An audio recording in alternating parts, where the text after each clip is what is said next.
Ignition sequence start. 6, 5, 4, 3, 2,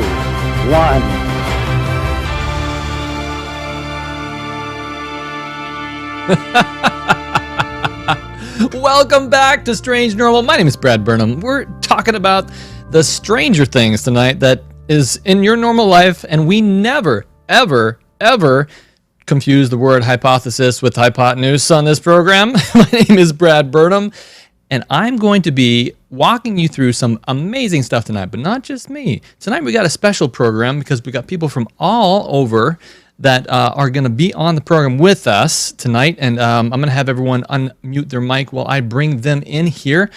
We got a special program with some of our favorite Discord friends, and some of them have a lot of experience behind them, so they're going to provide some amazing stuff. Why don't you guys all say hello in unison like that's going to actually work? Everyone's got their mics muted. Is Deborah there today? Hello. All right. Is Eric there? Yep, here I am. All right. Is Matthew there? This is Matthew, standing by. Is Meredith? Hello. Hello. And is Roki? Did I say that right? Roki. It's Roke. Roke. That's right. Awesome. Yeah. So you guys are the team players. These are the guys that have been helping me out in the Discord, showing me the things that, I mean, we just as a team have been researching this really interesting stuff. Not just them, many other people too. But these are some of the key players that have been in here, and I wish I could bring them all up on screen. But you know, it's late. We don't want to all be on the program at the same time. But guys, if you are all in your PJs, you're safe. You don't need to have a camera for this program, but we're going to have an amazing discussion tonight. Let's look over what we're going to be talking about. So that came up backwards on my screen. I hope it's working for you, because what we got tonight, let me look at my other screen here, is we got something special at the very beginning. We're going to... it's going to be a surprise. But the first one on the docket, actually it's going to be the second one, is this real? We're going to play a little game of Is This Real? Because there's been amazing stuff happening on TikTok recently. People have been either posting fake UAP sightings or real. We're going to try to decide which one that is tonight by looking at that. We got UAPs in the news. What's the latest that has happened? The UAP report finally dropped. It's only 11 pages or so, but it's got still some really interesting stuff in it that you're going to want to know about. And we got Tucker Carlson, who did another quick excerpt about nukes and UFOs. That's always amazing when someone from mainstream media picks up this connection that is so prevalent. And the third one we have tonight is Lady Gaga's UFO secret. Okay, there's a lot more going on here than you realize, and it's really strange. Perfect topic for this program. Also, we got the Catholic Church and UFOs. That's going to be next after that. There's some Vatican archives that have been telling some amazing, should I say, facts about this thing. Also, and finally, but not lastly, but not the worst, I guess, is Vatican Library Angelic Encounters. That's really interesting. Really, really strange stuff. But here we go. So let's go into the first one tonight. The first one's going to be this very well-known guy here. Let's look at what he says. And when you stop and think about it, it's pretty extraordinary that we, select group of human beings, because of whatever touched us at some point in our lives, are able to sit in a room and come together and actually talk about saving the planet. I mean, it's so almost extraterrestrial to think about, quote, saving the planet. If you said that to most people, they think you're just a crazy tree-hugging, lefty, liberal, do-gooder, whatever, and there's no relationship. But really, that's where we are. So it's always interesting to me when someone uses a word they shouldn't necessarily use, and maybe this guy is the king of that. I don't know, but we've noticed that this UAP thing is very connected with the save the planet mentality, and now you got. Who is this again? I know who this guy is, but he looks a lot older than I remember. It looks like Matthew, you have your hand raised, I guess you could say. Matthew, who is this? That would be John Kerry, Brad. John Kerry, he ran for president back in the day, but he's been a high-profile politician for a very long time. Currently, he is the climate czar. And that's right. Yeah, our wonderful climate czar here, he just kind of spilled the beans a little bit with that comment, talking about how it's extraterrestrial. Honestly, when I first saw this clip, I was a little floored because I've never used the term extraterrestrial to describe anything other than an alien being in my life. I certainly wouldn't say that this green initiative that they're putting forward is extraterrestrial. I think it's very terrestrial. It's very worldly what they're trying to push. Right. At the end of the day, I think we just see these little lights slipping through the cracks. And it could even be a little bit of a wink, wink, nudge, nudge for those who are in the know, because he said that people are going to think he's crazy for his political views. No, I don't think you're crazy for your political views, Mr. Kerry. I think you're crazy because you probably worship Satan, and that's insane. What I think is amazing about this is that it's bipartisan, and that's what's happening right here. We're seeing that in Congress. We're seeing that. I mean, they even said it in Congress. They said, I'm glad we can come together and figure out what this thing is, and that we can be bipartisan agreement about this thing, unanimous almost. And I think that we're seeing this right now. We're seeing some of the key players come out and perhaps either subconsciously or consciously say, this, I'm glad we can all come together, wink, wink, keyword, in this extraterrestrial type thing that's happening. I'm not seeing any other comments on this at the moment, but I think it's just a little strange. And it's strange that he should use these specific words in this Save the Planet scenario. Save the planet. Call the ETs. Putting the green in the little green men. Yeah, right. Yeah, little green men coming. But let's go on to this is one of my favorite things to do. Is it real or is it not? Let's check it out. All right, so let's see. On the next docket here we have is it real? So let's look and see if one of these things that's up here is in fact real. And we're gonna switch gears just for a second and look at this. Tell me what you think after you see this. Comment on this in the chat. Maybe throw up maybe a red flag if you think that it's real, or give me a thumbs up if you think it's not real. So let's go right now. There's been a mass sighting of a spherical-like object floating through the skies in the United States. Check it out real quick.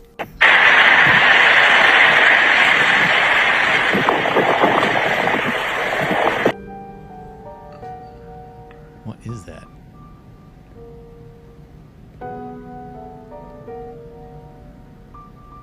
I pulled over to the side of the road because I noticed that thing in the air. I can try to zoom in on it as best as I can. Now, there's a lot of theories as to what this thing is. Some people believe that it's a weather balloon or possibly a drone, while others believe that this could possibly be some sort of secret military project or possibly the first signs of alien contact. Now, no one knows for sure what this object is, but in one of the videos you can see what appears to be jets chasing it. I want you to check it out and then leave your opinion about this in the comments.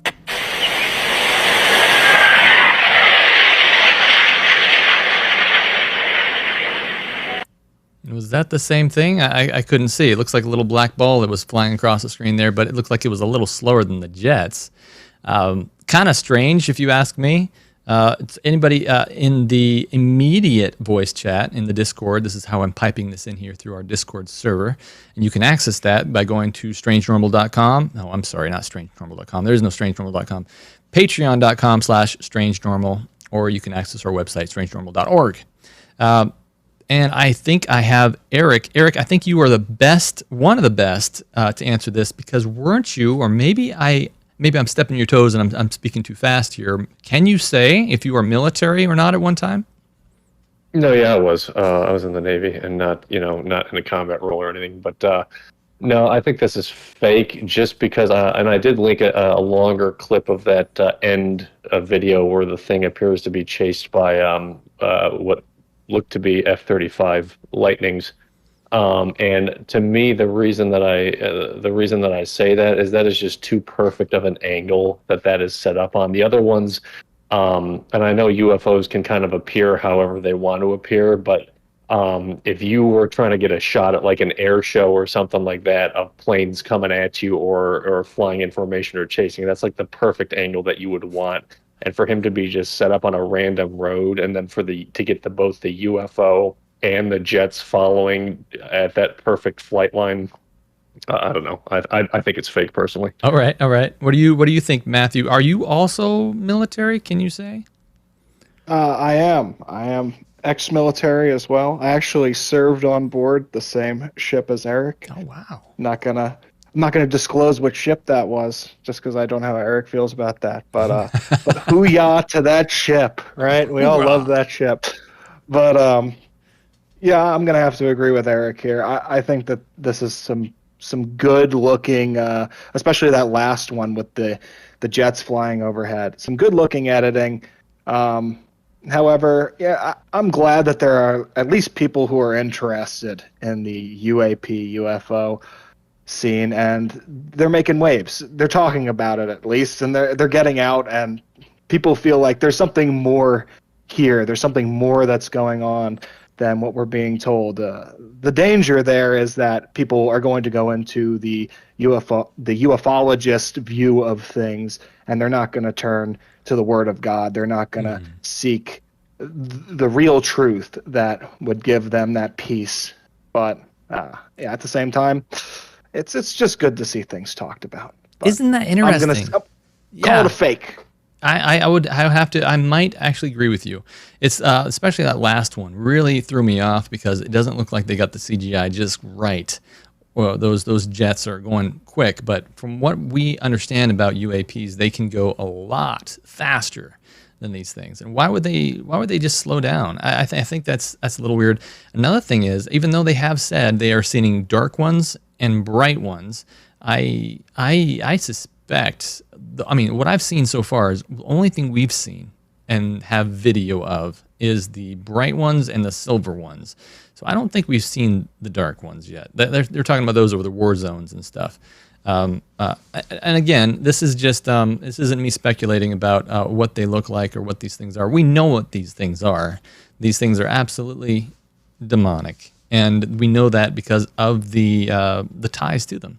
Tucker Carlson recently came out and he told us that there is a heavy tie to paranormal activity when these things are around, and that's in the news. In fact, these things, if you get too close to them, have produced burns on people.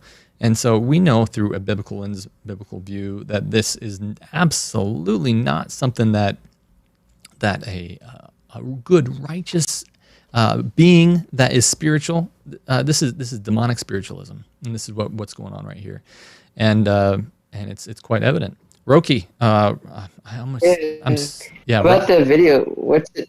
Okay, yeah. What's interesting is like how most UFO videos, a lot of times you see that it's like blurry and all that.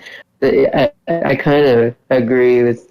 I resonate with what you were saying because it feels like it's like too perfect. It's almost like it could be CGI or something. Like, why is it like, I don't know, but maybe that's just me kind of like, yeah, like it's hard to believe things that look like that could be real. So it's like, I don't know, either that or I don't know. Yeah, and there's a lot of that going on right now. I'm seeing a lot all over TikTok, all over the shorts and all this other stuff, because it's basically what's going on is it's creators, the authors of these YouTube, TikTok, shorts channels, all these different things, Instagram. They're like, hey, let me capitalize over this and get some money off this thing because this is something that we can use to get more views because everyone's looking for it right now. And it's almost as if the devil, let's put it into clear words, the devil doesn't even have to make these things appear because he's got all these things lying for them for money. And what does the Bible say about that? The Bible says you can't serve both God and mammon or money.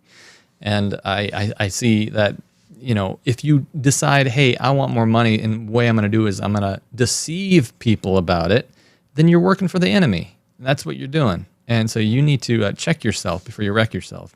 Speaking to everyone out there before they they make any more videos like this.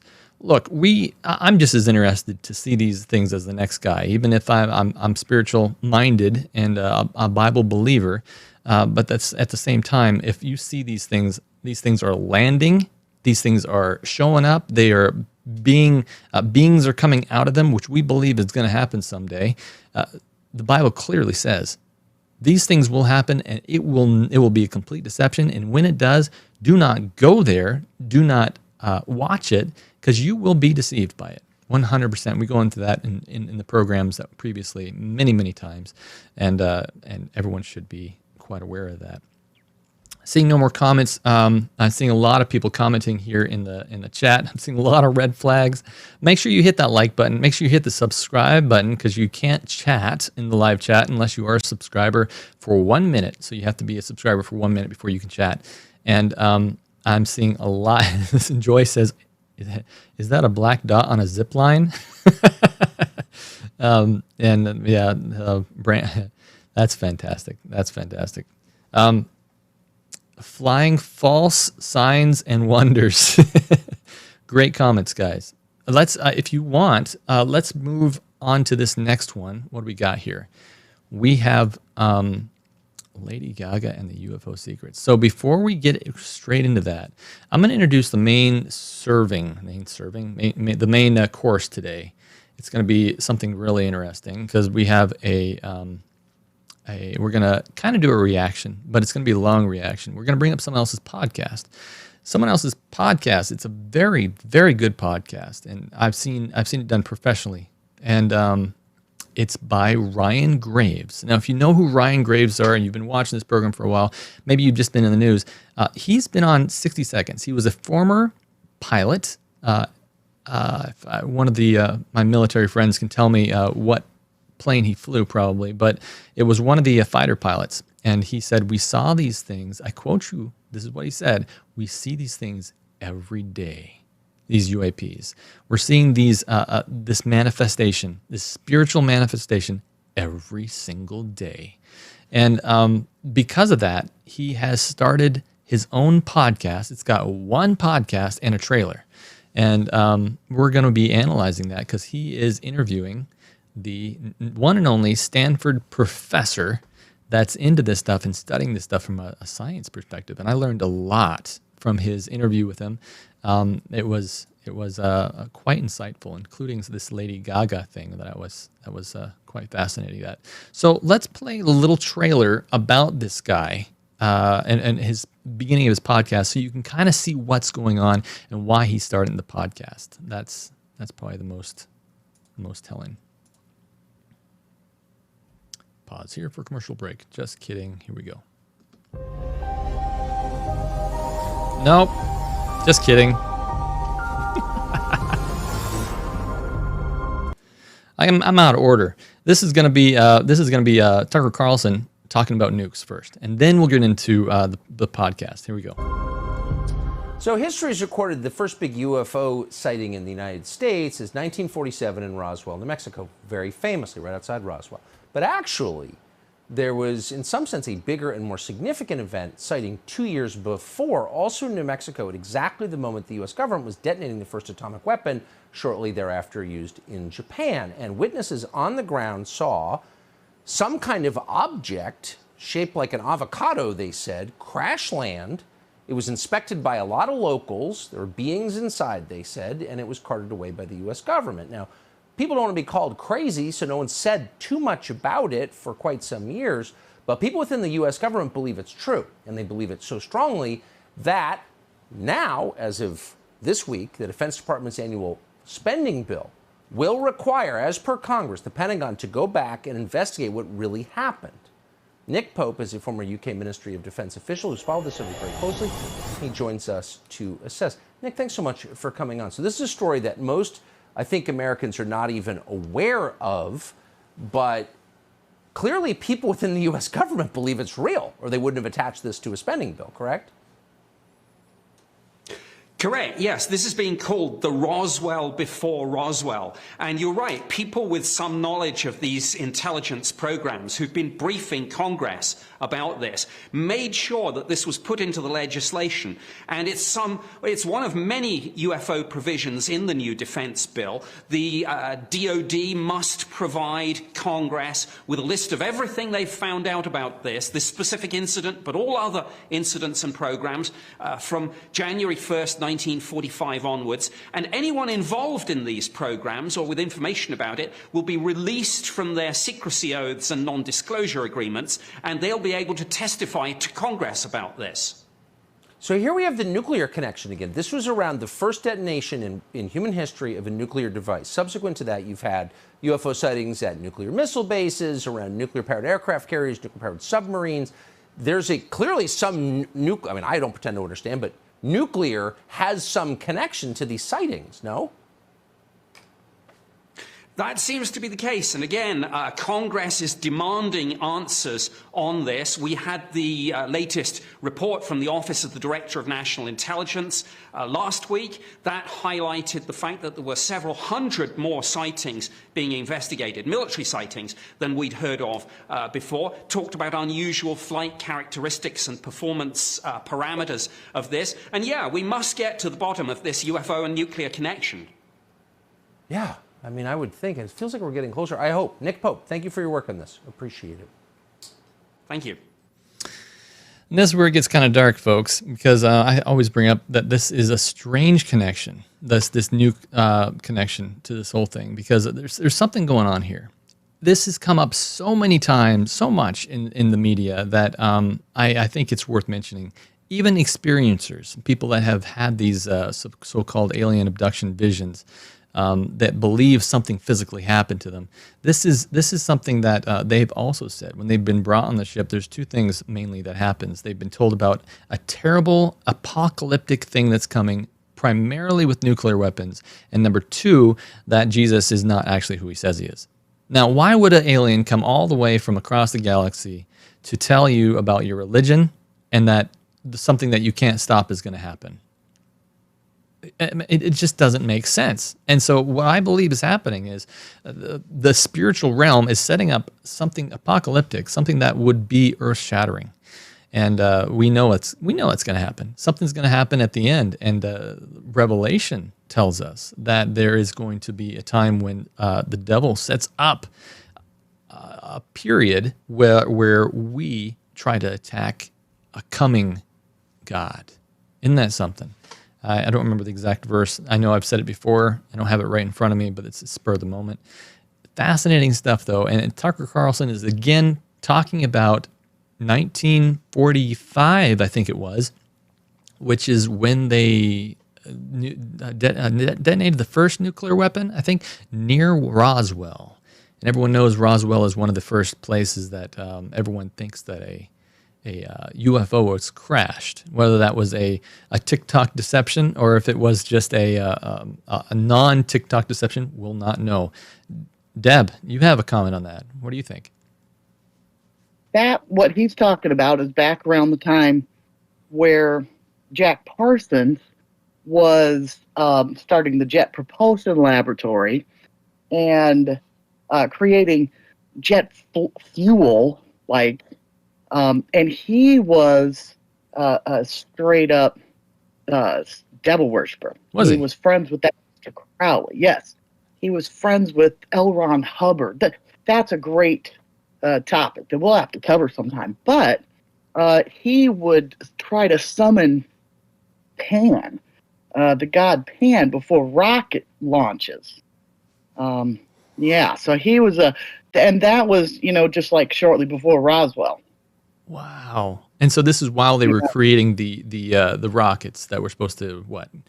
The early NASA, pre-NASA. Yeah. In fact, Jack Parsons was in quite the communication with Werner von Braun when he was a teenager.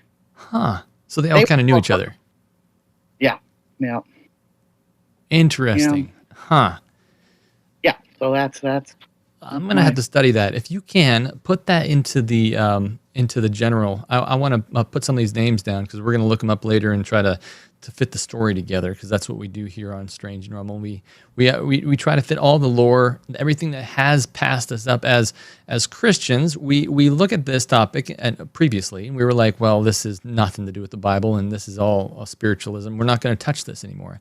But when it comes in and it touches the Bible, as we see, it's going to try to do away with Christianity, the true Christianity. Revelation 14 says that it's those who keep the commandments of God and have the faith of Jesus Christ that are ultimately the ones that are the saints, the Bible calls. And 13, chapter just before that, talks about how this whole thing, Satan rallies the troops to have them kill the saints, kill them because they don't worship. I think that's interesting. Deb, you have a comment?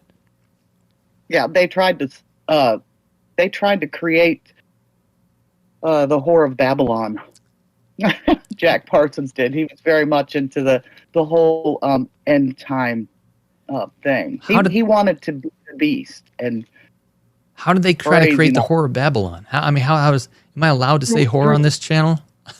I don't know. Well, it was through sex magic. A sex ritual that they were trying to, and he thought he did. It's quite the story. Wow.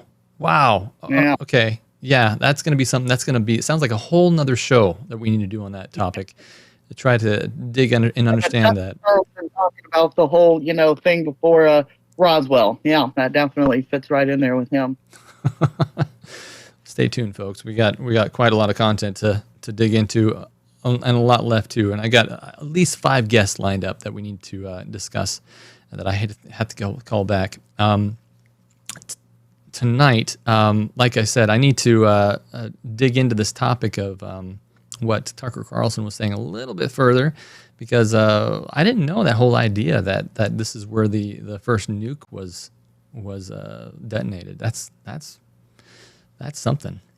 But on with the show. I think we got actually the correct lineup of things now. Instead of going to Lady Gaga, we went to UAPs in the news, because that was what's next. But we're going to go to the whole intro to the podcast now, the main course, because that is what's up. So let's check this out. Hi, my name is Ryan Graves, and I used to fly one of the world's most advanced fighter jets, the F-18 Super Hornet. In 2014, our sensors regularly detected unidentified aerospace phenomena, or UAP, in our working areas off the coast of Virginia Beach. There were so many out there that we even had to cancel our training missions. And by 2021, there were 11 documented near misses with UAP. Since our sightings, I've kept asking about our experiences.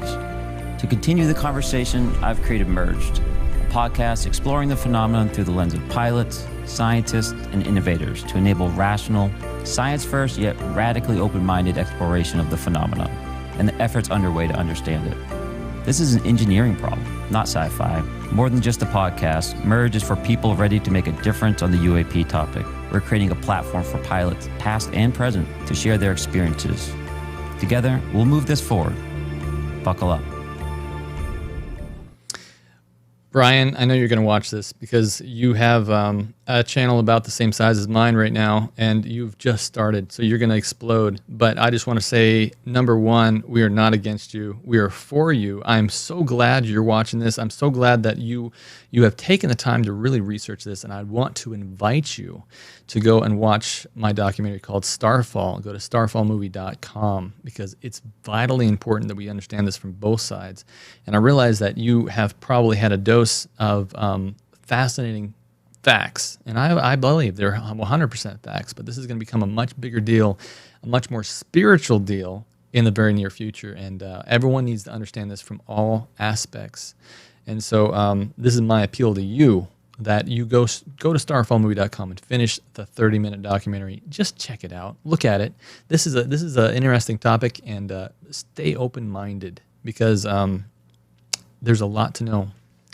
So let's dig into his guest tonight, which we're not here to decrease any of his ideas, because I think his ideas are very valid, but I think it's also very important that we understand both sides of this topic, And so I'm going to go ahead and play the next scene because we got to see the next scene and understand what the whole podcast is about. So here we go.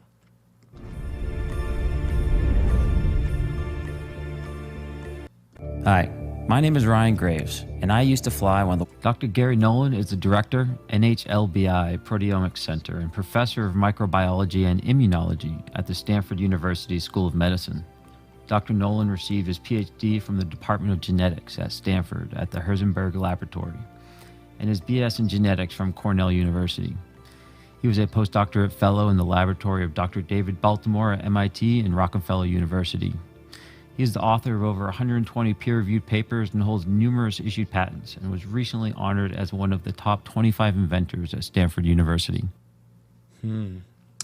So he's quite the guy. I mean, and we've talked about him on this program before, and he is quite decorated in as far as science goes, and he is truly fascinated by what's going on here. We're going to find out exactly why by looking into some of the spiritual aspects of this from his podcast here. So without further ado, now that you have been introed, we are diving further into the rabbit hole. Here we go.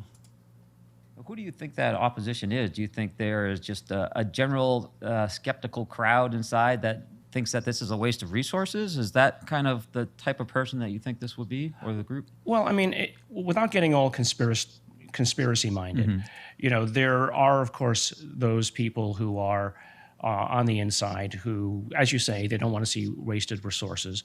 But also, this is an existential change in how it is that humanity sees itself. And so whether or not you're religious or whether you're a-religious, changing where you are in the hierarchy of things is an important change in your psychological structure. So there's always going to be pushback on that mentally, but also, there's the crowd effect that happens. Individually, as I find, for instance, in the sciences, individually, I can talk to a scientist and they're all open on the idea and they want to know everything about it. Mm-hmm. But in the crowd, they become another person. Mm. And so I think there's a little bit of that kind of a psychology going on. And so what is he saying here? He's saying that there is opposition, right? There's opposition on this thing. And what opposition is that? Well, we've seen that. We've seen what's going on inside the Pentagon. There are Christian leadership that Lou Elizondo ran into. And as Lou left the Pentagon, a bit disgruntled about this, and he was a little frustrated that they wouldn't talk about this. What I think is happening here, and I really, really wish I could interview one of those higher Pentagon officials. I really do. I think it would be just fascinating to talk to them a little bit. But what I think is happening is they have seen the characteristics of this thing much more than the general public has, much more than maybe a step down from what's happening here. And they say these things are absolutely playing games. These things are absolutely not. They're nefarious. They're out to get us. And this is not. They've hurt us when we've tried to get close to them, when we tried to attack them. Other countries have tried to attack them, as we have seen in other documentation. And so if these things are appearing, yeah, sure, you can look into it, but don't go try to contact it. This isn't like Stephen Greer's consciousness type thing where you try to meditate or pray these things into manifestation. And that's what people are doing. And that's another reason the church, general Christianity, knows that these things are not necessarily a good thing. These things are appearing by characteristics that the Bible calls satanic, occultic. And even if you listen to this, Ryan, you can go even to who's the Blink-182 guy that kind of started this whole thing. Well, not started, but he kind of started bringing it out. He was a foreman and running this. That guy, he said that there's a very, very clear indication that these things are tied to demonic, as the Bible says. That quote is in my intro bumper. If I haven't already deleted it, you should go back and see it. I wish I had it here. DeLong, yeah, Deborah says. Tom DeLong, Aaliyah says. Yeah, absolutely. That's the name of him. So if you if you can go and research this a little bit, research what the other people say about this. I'm happy to talk to you about this.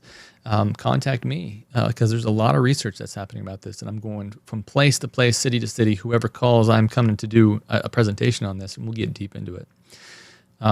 If no one has any comments about that, I'm going to move on to the next topic here. Not topic, but we're going to continue on in his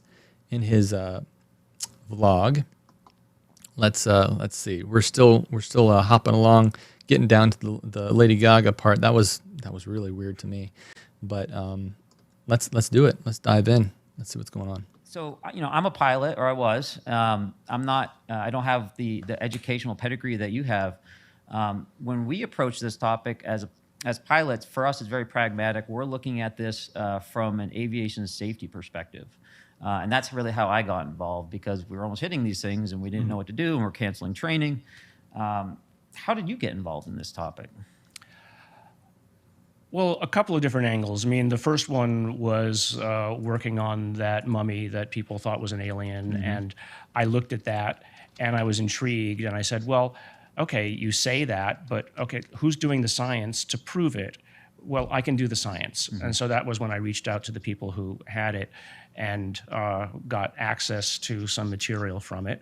We did the studies, we published it, we showed it wasn't, and that's fine. And I did something very similar. It wasn't an alien. It wasn't an alien. Yeah. It was an unfortunate, probably preterm birth with a lot of genetic anomalies. Because that's what you need to do with these kinds of things. If you can do it and it's easy enough, you need to bring in and make a final statement about some of this stuff. And so for me, and this is the honest way that I was going about it, for me, the doing of that study, the undertaking of that study, was because I really wanted to send a flag up, as we were talking earlier, a smoke signal to the scientific community at large, to see what other scientists are able or willing to come forward now that there's somebody willing to be out there talking about this kind of thing openly. Because, and part of what drove me were discussions I'd had with other scientists earlier on who told me that I was going to ruin my career by getting involved in this at any level. And to be honest, that just got me angry. And in fact, if anything, it got me more determined that I should be doing something about this, because they were telling me that something was clearly logical and well within the realm of scientific analysis and study. They were telling me not to do it, which to me just said they're more religious and cult-like than most, I think, scientists should be. Religious and cult-like. We're going to talk about that last. Did you catch at the very beginning there how he said that they were canceling training due to the UAP appearing in the sky?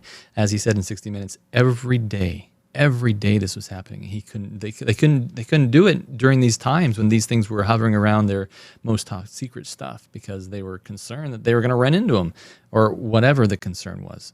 We know from other paperwork from other countries that they have actually shot at these things, and they have ricocheted or turned their bullets or grenades or whatever they have shot at them around and done serious damage. And so they're like, okay, if these things aren't hurting us, let's just leave them alone. We don't want to have anything to do. And the fact that they don't want to do their exercises around these things tells me something serious has happened, even though officially the United States hasn't said that. That's what it says to me. I don't know what everyone else thinks, but I thought that was interesting. So what he also said was he got into this whole thing because he thought, I was researching this fetus that was an unborn fetus that had some severe anomalies that they were calling alien. Well, that's not the beginning of the story, because he says that there was a flag. It was a flag to send up in the science community to see if any other scientists wanted to come forward and talk about these things, because he'll say further on here that he has had experiences. He's an experiencer, and this experience that he's had is he's kept inside of him. And then people have said, no, you can't talk about that because you will be discredited as a scientist. But he said, you know what, this anomaly that I'm studying at least will open the door to talk about this with other scientists. And maybe then I can do it. And it's greatly opened that. And we'll see in just a second. And then he said something very peculiar. Then he said the religious point of this whole thing. He says that the closed-minded ones are religious. Maybe these are part of the closed-minded religious people. And that tells you the mindset, because we all come from mindsets, no matter if we are scientists or not. He's showing his bias here, and he's not just going just by the facts. He's saying, you know what, these people, these religious people, they go by a mindset that this thing is bad, and for good reason. We have good reason to prove that. Watch Starfall. Go to starfallmovie.com for more information on that. Matthew, you have something you want to add? Yeah, just on that last portion. When he was talking about the religious and cult-like atmosphere, I don't necessarily know that he was referring to actual religious people. I think he was talking about the scientific community as a whole. Because if you put it in context with what he was saying, he was afraid to come forward. He was being told that his reputation could be ruined. He was talking about the scientific community. And I think in some ways I can agree with him that there is science is, it's a new religion. There are people who pin all of their hopes to science. We have hope in Jesus Christ that we're going to be resurrected. Well, there are people who have hope in, nanobots that will sustain them indefinitely. That's their hope of eternal life. But I can sympathize with what he's saying in terms of your reputation maybe being ruined, because I'm sure that we have people in the audience who are in the secular world. They work a secular job, and they have these strong religious convictions. And when these things arise, we want to be forthcoming. We don't want to hide the truth. We don't put our candle under a bush. We put it in the window. We let everyone see, and we don't do things in secret. We have to follow the example of our Lord Jesus Christ. So I think ultimately what we're going to see is these two viewpoints. This man who is coming out and he's going to espouse ufology. That seems to be the path he's taking. And then there's this other path that says, no, this is a deception. It is something weird. You're right to be suspicious. You're right to say, okay, there's smoke, there must be a fire. I'm not going to discount anyone for that and their curiosity and seeking the truth. It's just you can't let that truth be a falsehood. You can't let that light be darkness. You have to embrace what is really going to ultimately satisfy. Right. But yeah, just to put that in context, I think his comments about the religious and cult-like people is scientists in the scientific community, not actual religious people. That's interesting. Yeah, I didn't catch that because I had tied that back to the Pentagon and Lou Elizondo as his frustrations with being in the Pentagon and how he had said that. That's an interesting concept. Yeah, I'm going to chew on that, and when I go back and edit this for the shorts that we have, I'm going to look into that further and kind of place that in the box, put that in the back of my head. That's a really interesting concept. But what's going on here is I think absolutely what he said is Matthew said was it's a spiritual war, and we see that because these things that are appearing, these experiencers that have these experiences, when these things appear near them, these glowing orbs or whatnot, are having these experiences, these visions, I guess is what the Christian church calls it, where everything is very real. And so and in that, things go badly, very badly. So I won't go too far into that anymore right now. But let's look and see what else he says in that too.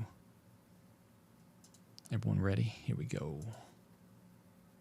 To me, if you've agreed to be a scientist, you've agreed to a certain set of rules about how you explore reality or nature. And if you're breaking some of the basic tenets of those rules, then you need to be disciplined. And so for me, it was part of this impetus was, this is something that I should be doing, or because I don't like people telling me I shouldn't be doing something when I know it's right.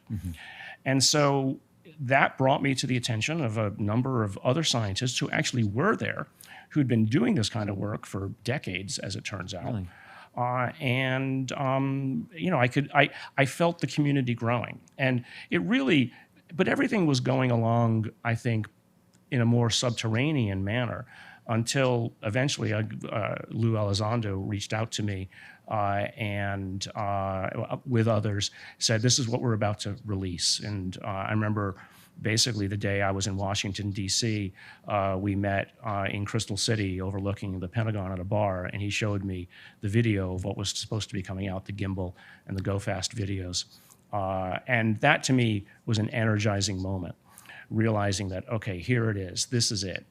This is, whether that is sufficient proof or not, the fact that we knew that it was going to be coming out of the New York Times, I was ready for what was coming and excited about it. I realized that it wasn't going to be the end of the story, that was just the beginning of it. But for me, it was the first thing I sent around to the people, the scientist friends of mine who'd said, this is something you shouldn't be doing. I said, look at this. And what's exciting now fast forward, 4 or 5 years later, now there's so many of my scientific friends who the first thing they want to ask once we're dispensed with the usual pleasantries about whatever science is that we're doing, Garry, what's going on about this? Yeah, see, that's what's happening. What we're watching right now is history being made, because this is the beginning of scientists going out and saying, you know what, this is not a thing we want to look at. Turn that around, and now they're saying, absolutely, we need to look into this now that the stigma's gone and it's not going to wreck my career, because this thing has been hidden for and growing in plain sight and creating evangelists out of this whole thing for quite a while.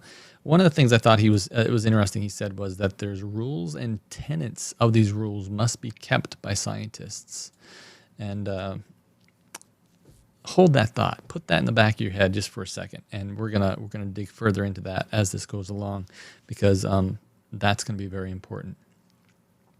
Any comments from the nope, no comments. Let's go.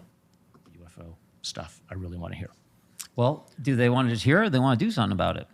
So yes, Sean Parker, who funds my lab, the Napster, Facebook, Sean Parker funds my lab through his immunotherapy of cancer foundation.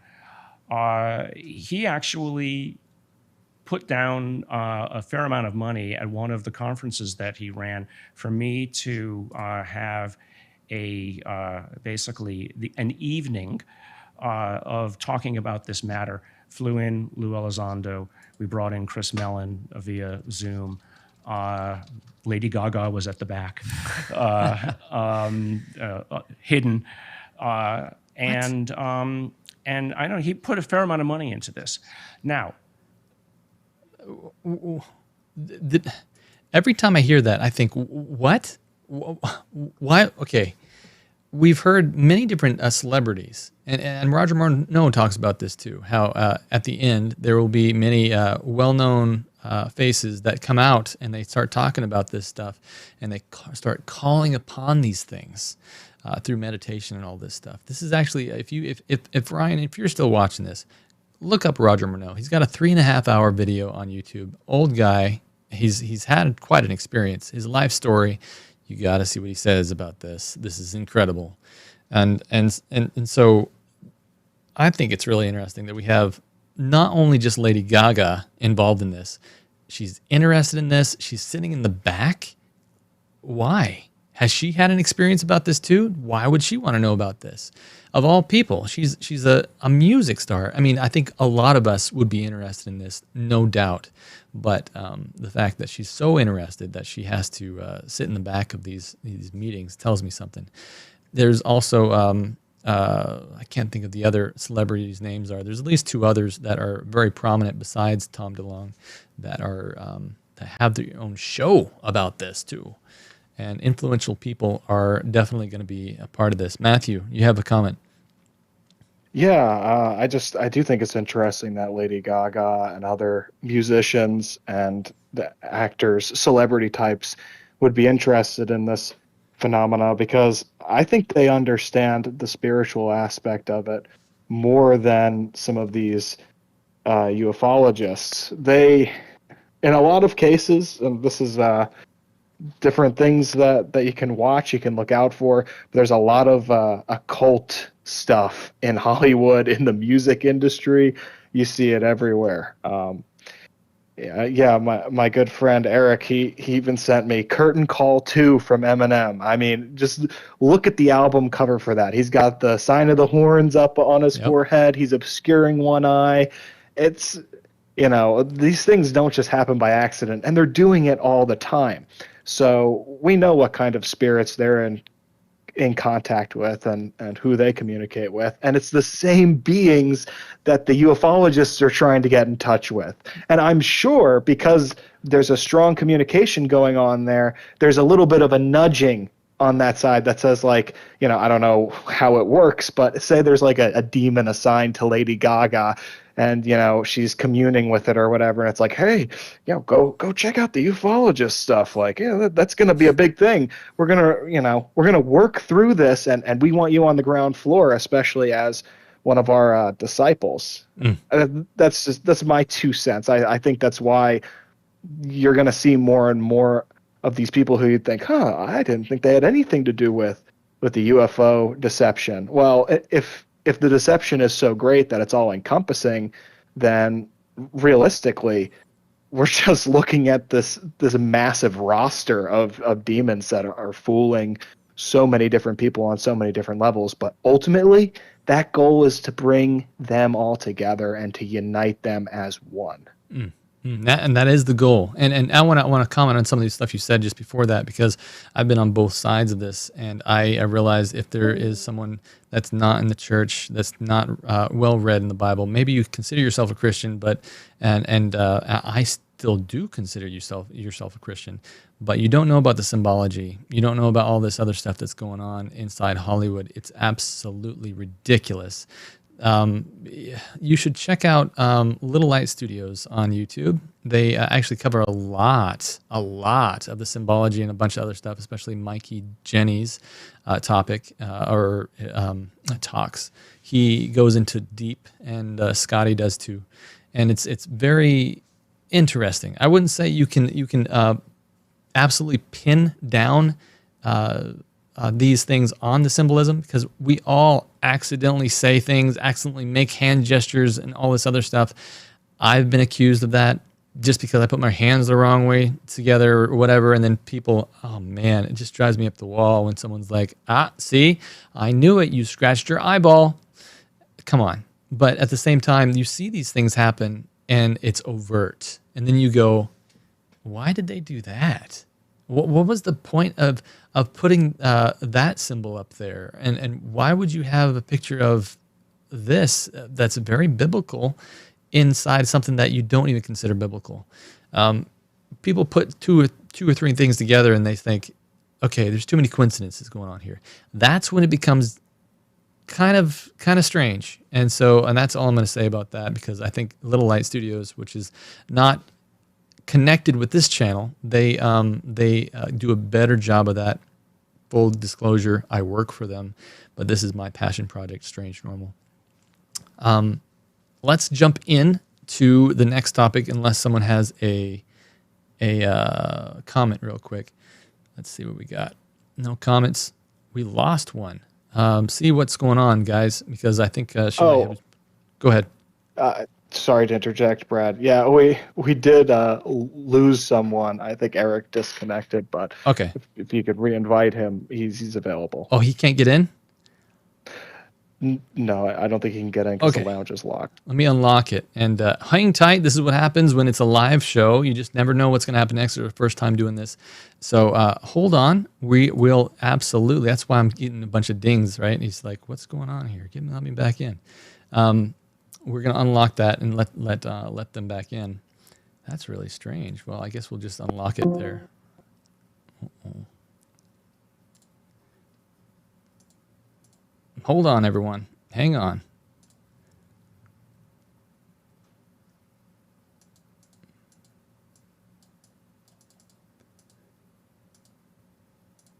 Okay, it's unlocked. Save changes. And he should be able to get back in. Let's get back into the program. Let's view that next clip. You guys ready? Here we go.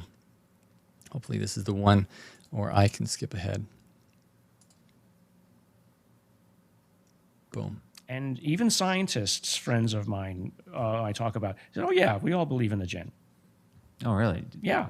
No, I mean it's fascinating. And then you don't have to go far over into Buddhism and all the rest. They already explicitly believe in this. Why is not everybody interested in what I think is one of the most interesting things ever? And that you have this conversation with me because it doesn't put the bread on their table. Mm-hmm. It doesn't change their lives. And if it does, and frankly, I think that with what would happen, there was some sort of disclosure of something. People would be, it would be in the news for a few months, and then we go back to the business of bashing each other over the heads with whatever's closest. I don't think it's going to create a kumbaya moment.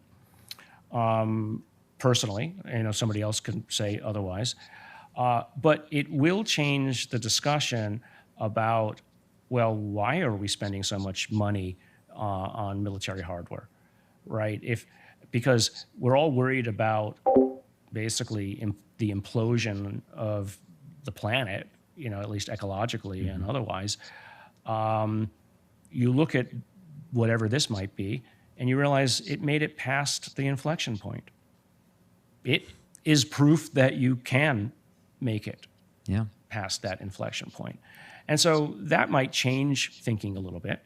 I mean, I'm not going to get even into what the religious implications are. Probably the first thing that some religions will say is, well, who is their God? Do they have the same God? Interestingly, the Catholic Church has actually already come out and say, we're perfectly fine with aliens, and maybe they have their own. And actually, some of the Vatican intellectuals have said, well, maybe they have their own personal Jesus. Isn't that a song?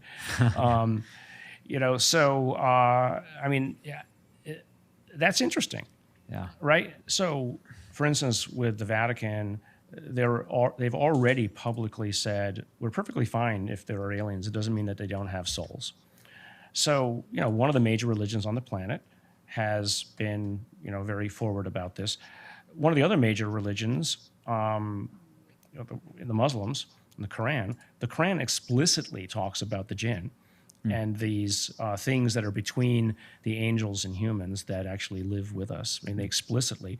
And it's interesting. So for people out there who have friends of Muslim faith, ask them about the jinn.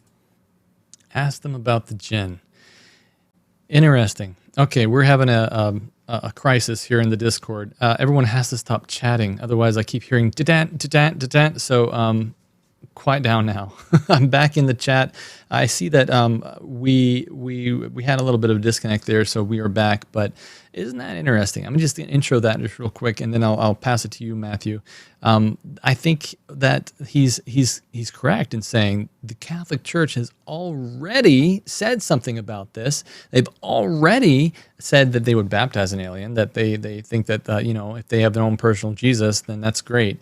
Isn't that fascinating? Almost as if the Catholic Church already knows, or do they? So I think many religions are going to jump on board. The Bible says, and if you really look into the Revelation, it says that this whole thing at the very end becomes a very spiritual worship problem. As you see in Revelation 13, about midway through, it says that the worship of the beast will be the issue. And these things are setting themselves up to combine ecumenically, if you know what that word means, combine religiously with another power, and then push out this problem to the rest of the world. You watch. This is what's going to happen. This is absolutely what's going to happen. This spiritual deception is going to grow and grow and grow until finally you see this happen. So, Matthew, if you want to say something about that. Uh-oh. There we go. Oh, okay. Well, I think it's very interesting. Oh, yeah. You're for back some in. reason, I hear you now. My audio wasn't coming through. I apologize about that, but that's what happens. No problem. I was watching the live stream, so I know there was a bit of a delay. So if there was a moment of silence there, excuse that. But in your bumper, before the show starts, there's a little clip, and it talks about how a priest at the Vatican said they would be willing to baptize an alien. And I just don't know why that didn't strike anybody there. I mean, obviously, they're not biblically based, so they don't have this notion. But why would an alien be baptized when Jesus Christ died for humanity? You can't be baptized into that. It's not for you. Jesus manifested as a man. He didn't manifest as whatever they're going to claim to be. He didn't die for angels. Specifically, that's what the Bible mentions, is that he didn't die for angels, and that's exactly what these are. They're fallen angels, but he didn't die for them. Right. So they can't be baptized into Jesus's church. It's an impossibility. Yeah. And it's bad theology. It is, and they're not going to present themselves as angels, though. They're going to present themselves as beings from far distant galaxies coming to Earth to tell of an impending destruction unless we do something proper to avoid it. And we're going to see this happen. This is something that has been said many times by many different people that have been in the occult. Marneau specifically, and very vocally, maybe even verbosely. Again, pushing that video. Go watch that video. It's really interesting. The thing that they're going to say the most about this whole topic is that we have joined. Spiritualism joins with the old beast, which is Catholicism. It's the Roman power, the same one that took Jesus out, and combine that with apostate Protestantism. This is going to be made more fully obvious in my next documentary, because I need to go into this further to really extrapolate what's happening here in Revelation and how this ties into the days we are living right now. Absolutely 100% of the time, we're going to see this happen. It's going to be incredible. But we're seeing every what I'm seeing is this can't be brought up. This topic can't be brought up unless spiritualism is brought with it. Eric, you have a comment? Yeah, something that caught me was how he mentioned that this disclosure, and I'm kind of paraphrasing here, was going to cause people to reevaluate things like defense spending or how it relates to climate change. And I think it's important to remember that this is all part of the Great Deception, and anything that's coming out in the mainstream, it's being disclosed for a reason so that they can control the narrative. Because there's been people talking about the, UFOs and UAPs since it for decades now, but they've been moved to the fringe. It used to be in the tabloid section of the supermarket, it was all UFOs and stuff like that. Now that's gone away, and now it's mainstream. And so I think anybody who's looking at this and trying to piece it together, we need to ask the question why, because it's not an accident. Mm-hmm. Yeah, it's not an accident. And whether or not, and this is a topic I often say quickly about this, there are conspiracies and there are angelic conspiracies. So whether or not you believe that there is a physical group of people that are conspiring to do this, which I think you allude to, Eric, or you can take it as there's absolutely a physical, dare I say spiritual, entities that are conspiring to do this. I'm going to use my finger quotes, whatever you choose to say, spiritual or physical, are absolutely planning this. And so however you believe, you need to think about it that way. There are beings conspiring against us. And as Christians, this is the final showdown. And that's what's happening. We're watching it happen. And you need to be very aware of this whole thing. Let's move on to the next quick clip here, and see exactly what's going to happen next. This is the one about the jinn. And even scientists, friends of mine, I talk about, said, "Oh yeah, we all believe in the jinn." Oh really? Yeah. No, I mean it's fascinating. And then you don't have to go far over into Buddhism and all the rest. They already explicitly believe in this kind of stuff, and many of the Indian religions are perfectly fine with all of these things that are might or might not be here. So,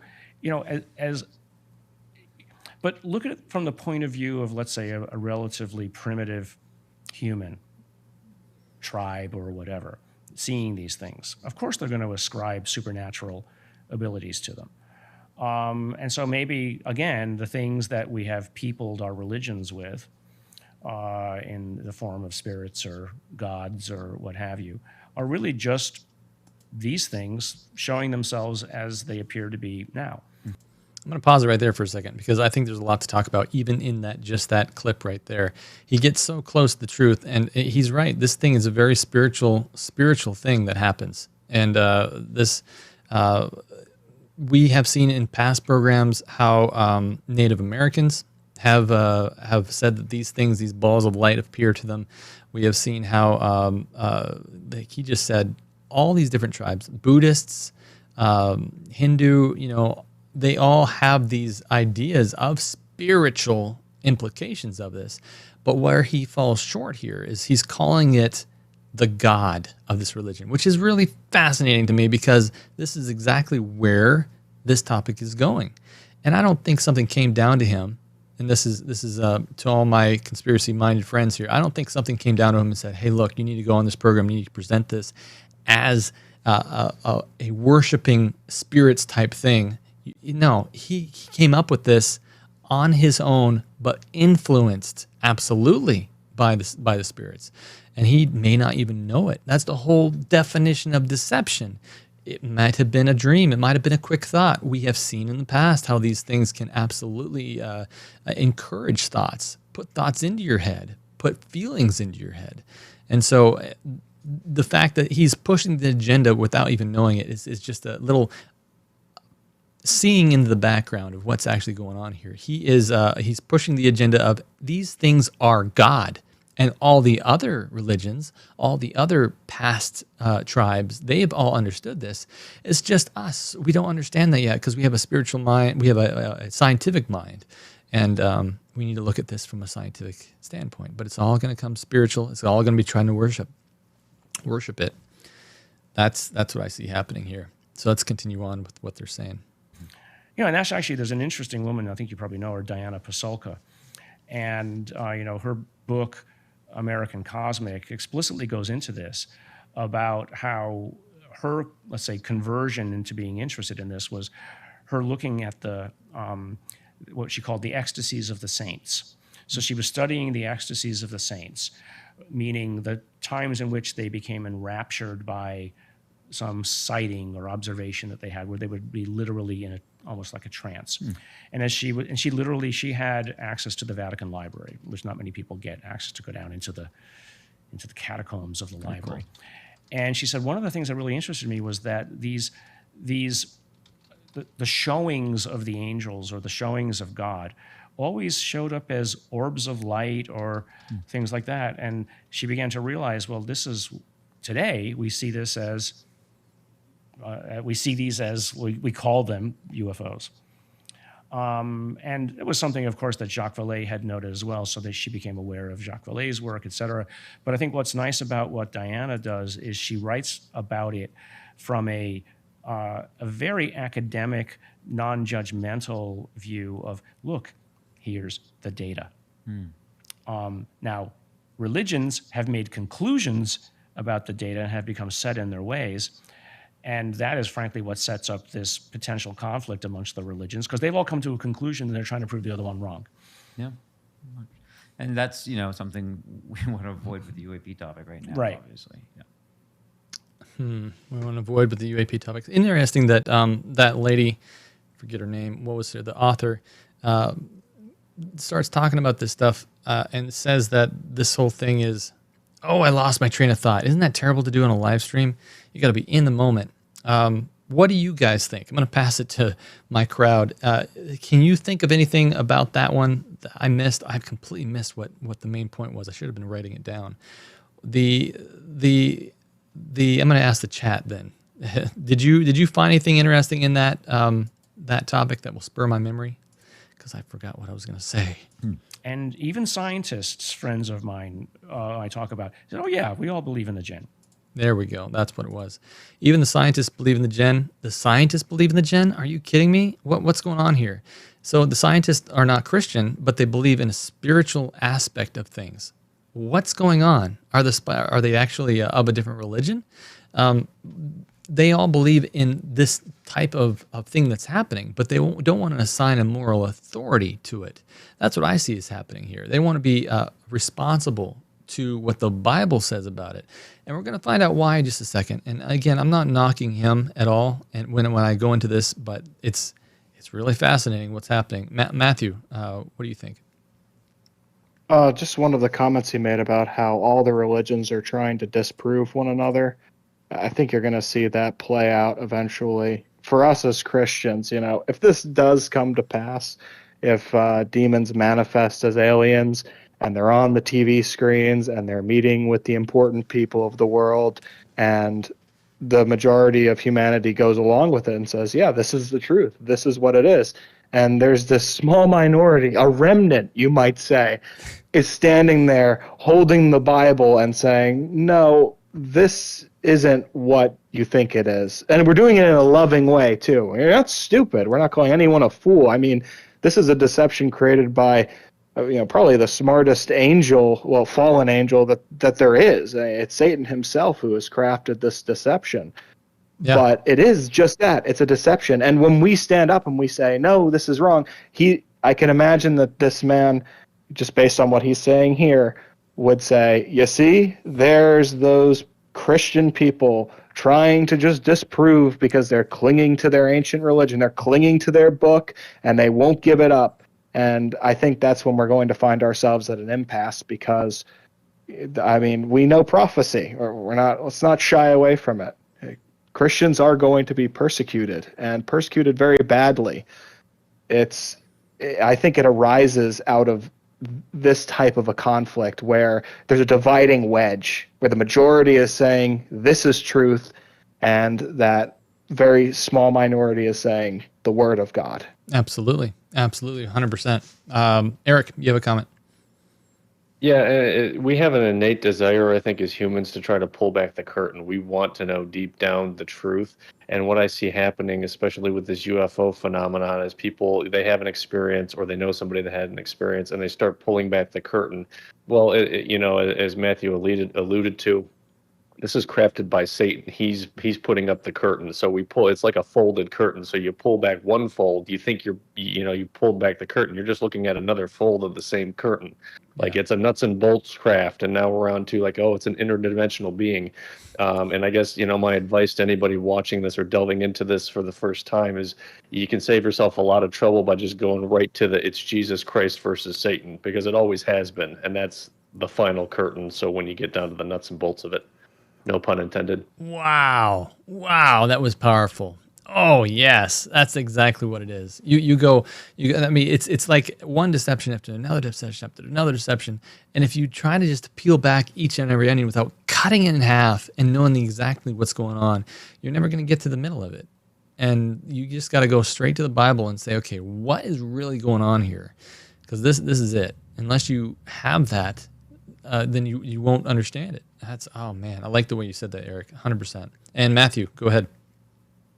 Yeah, this is a piece of scripture that I come back to again and again whenever we're dealing with the great deception. It comes from 2 Timothy 3:13. But evil men and seducers shall wax worse and worse, deceiving and being deceived. That to me sums it up. These people are peddling a deception. There's no doubt about it. They believe in it and they're passionate about it. It's, as Eric said, they're pulling back the folds and they think that they're having these grand revelations and that they're getting to some hidden truth.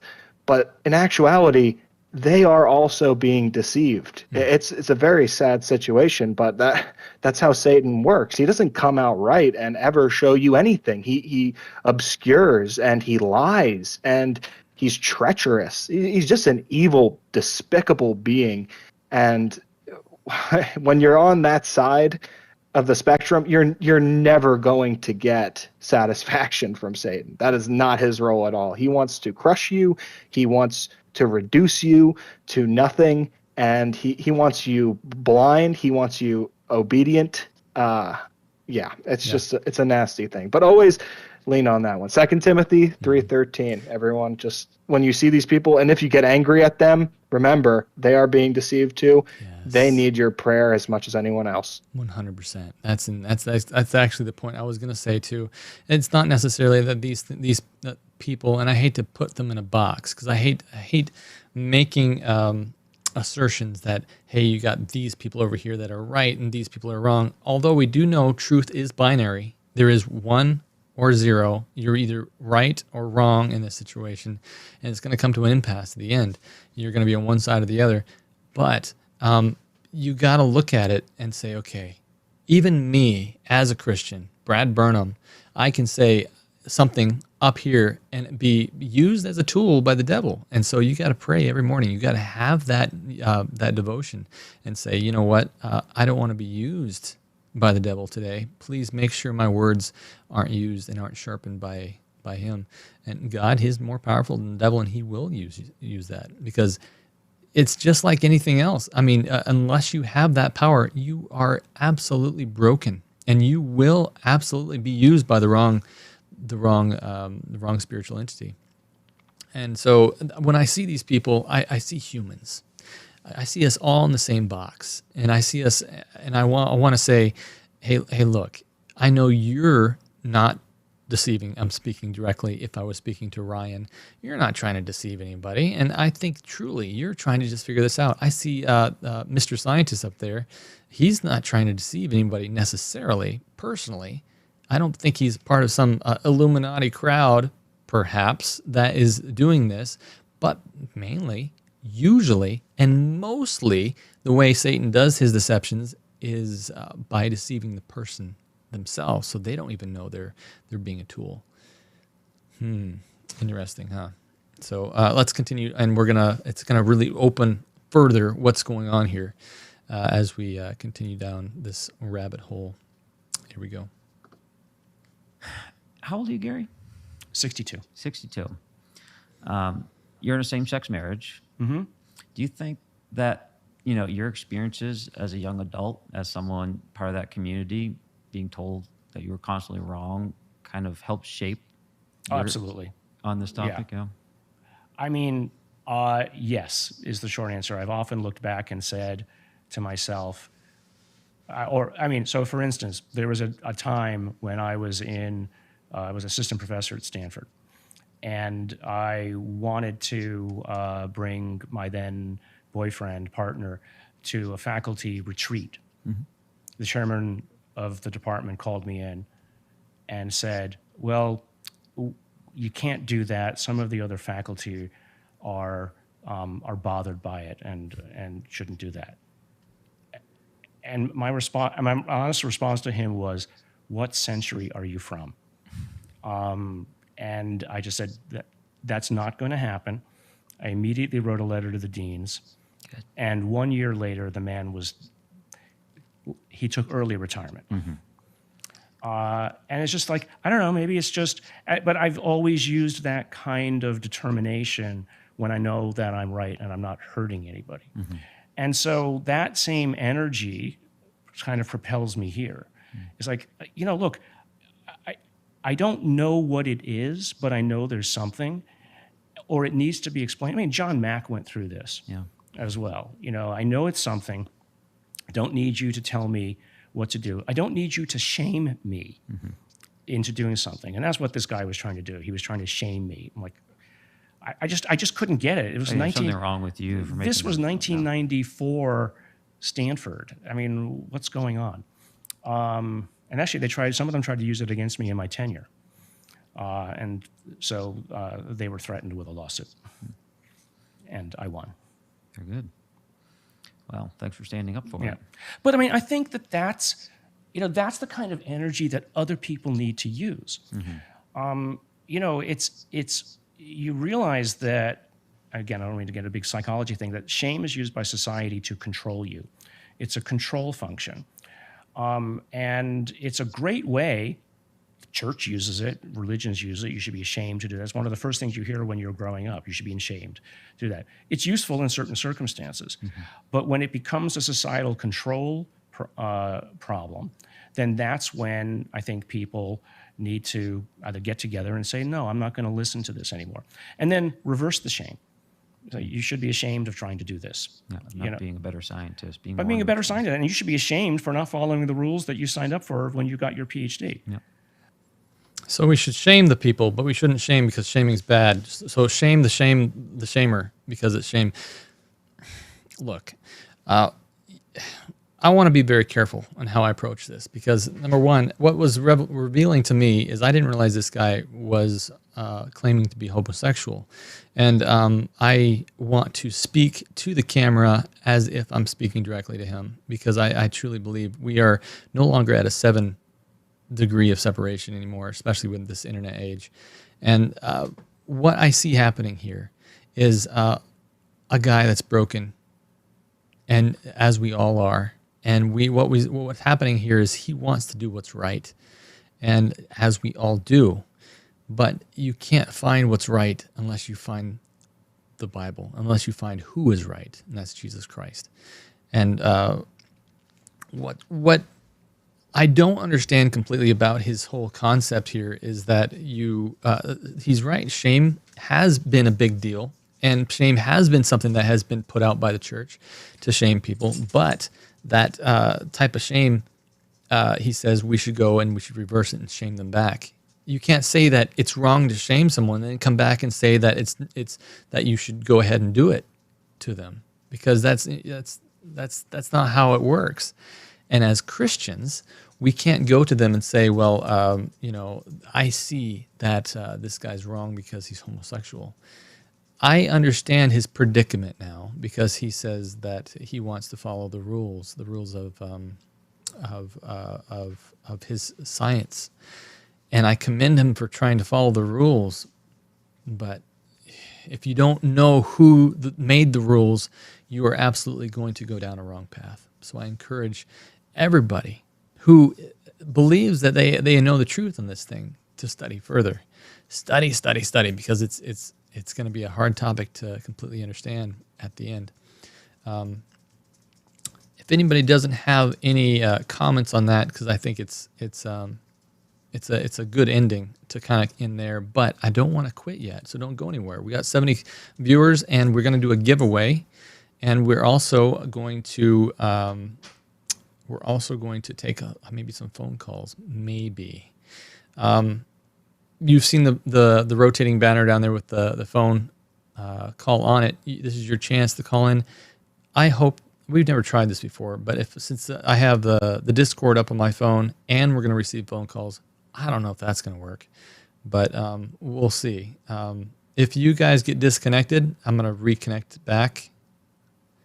It doesn't look like it's disconnecting you. I'm going to go to the voice, Google Voice, and see if I can pick that up and enable that phone real quick.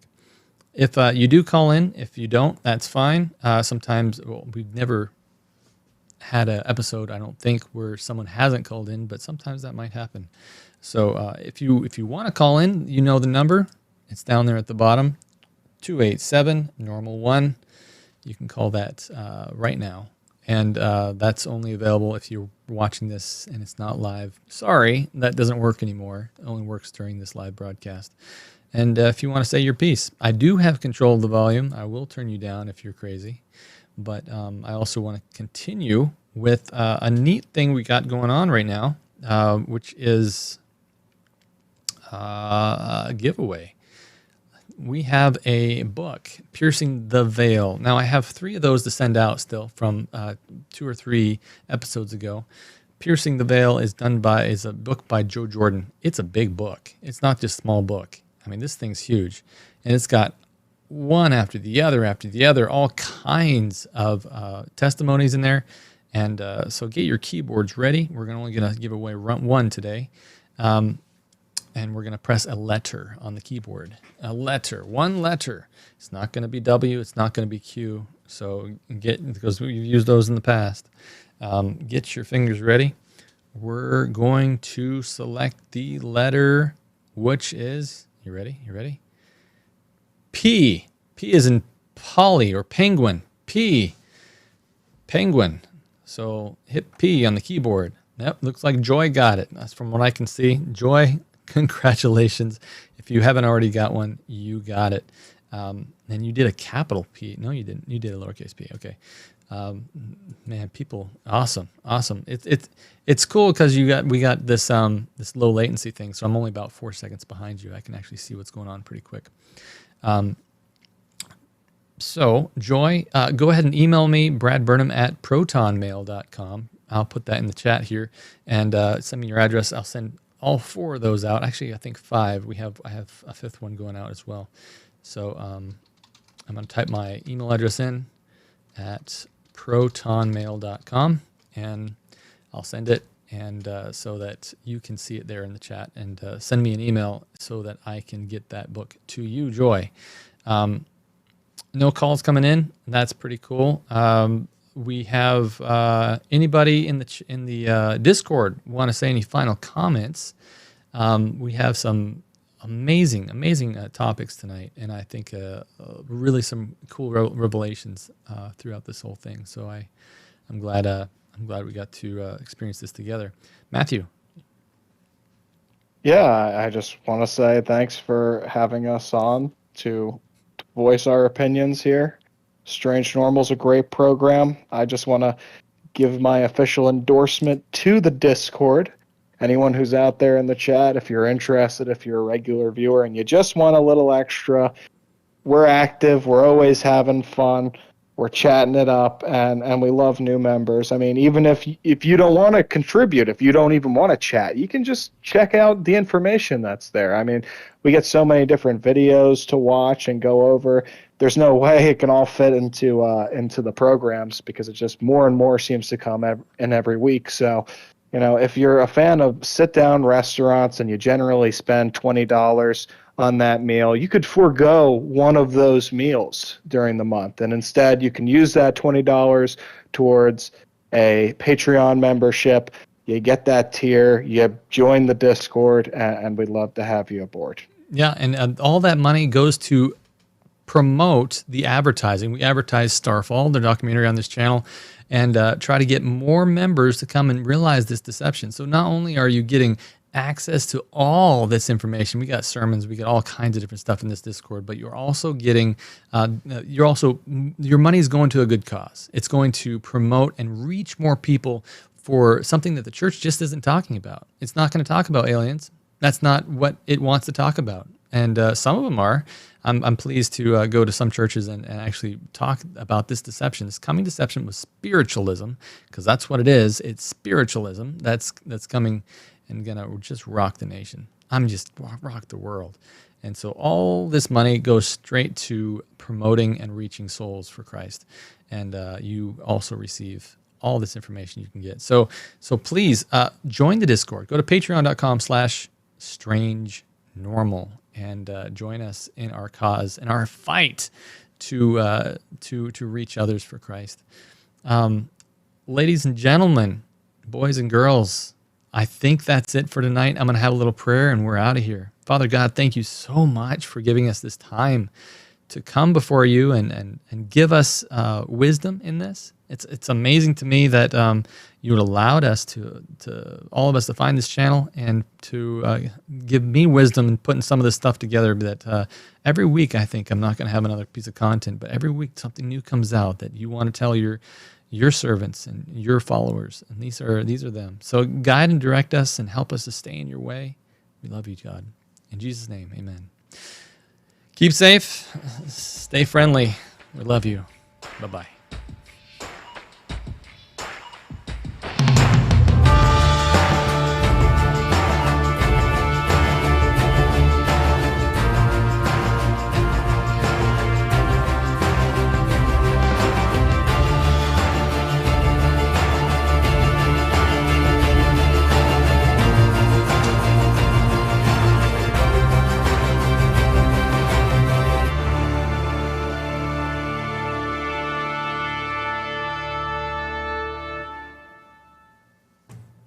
Thanks for watching this segment. Subscribe to our channel and join us every Thursday night for more daily strange topics and more. Find us on Discord by accessing patreon.com/strangenormal. See you there.